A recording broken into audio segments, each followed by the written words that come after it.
We start with China, where often we've looked at how Beijing polices its own citizens' online activities. But the country has growing digital power beyond its borders. We saw that recently when pro-China bots and users campaigned against an American basketball executive who tweeted his support to Hong Kong protesters. We know China is actively trying to influence the upcoming elections in Taiwan. And a few weeks ago, Facebook and Twitter announced they took down thousands of state-coordinated, China-backed pages and accounts meant to influence public opinion. Facebook's Mark Zuckerberg pledged to be vigilant. This week, he said, "We face increasingly sophisticated attacks from nation-states like Russia, Iran, and China, but I'm confident we're more prepared."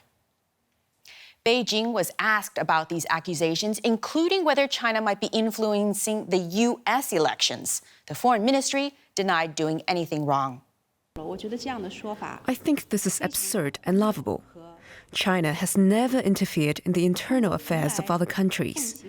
We have never had any interest in meddling in the elections of other countries, including the U.S. election.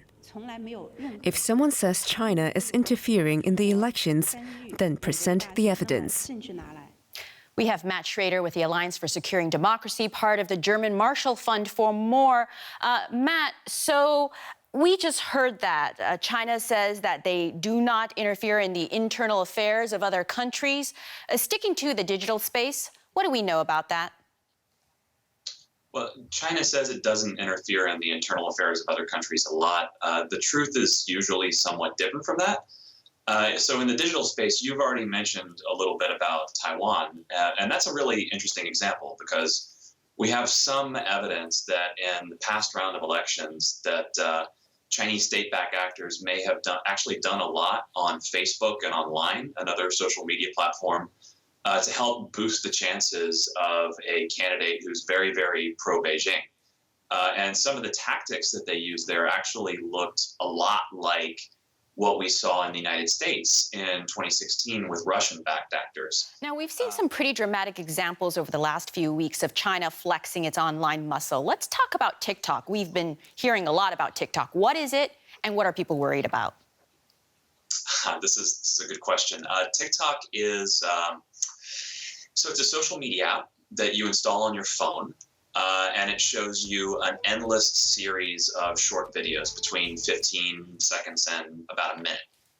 And if it's mostly popular among people of high school and college age right now, the important thing about this app is that an algorithm decides what you see next. So you don't actually choose what's the next thing you're going to see, as you do in YouTube. And this app is owned by a company based in China that's actually already run into problems with the Chinese authorities and responded to that by swearing loyalty to Xi Jinping's political agenda, saying that we're going to do a better job implementing the Communist Party's ideological agenda.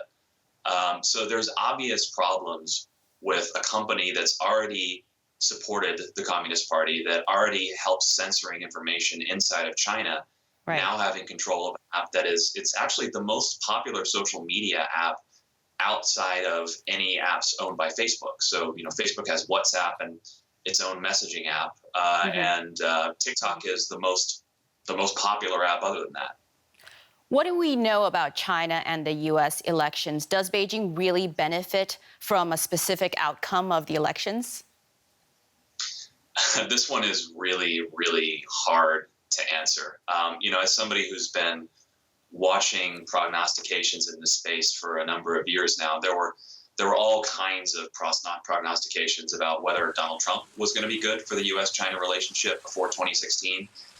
It really seemed like the Chinese themselves didn't have any idea whether that was going to be the case. So I think it's hard to say right now whether China really wants to interfere in a particular way. Matt Schrader, thank you.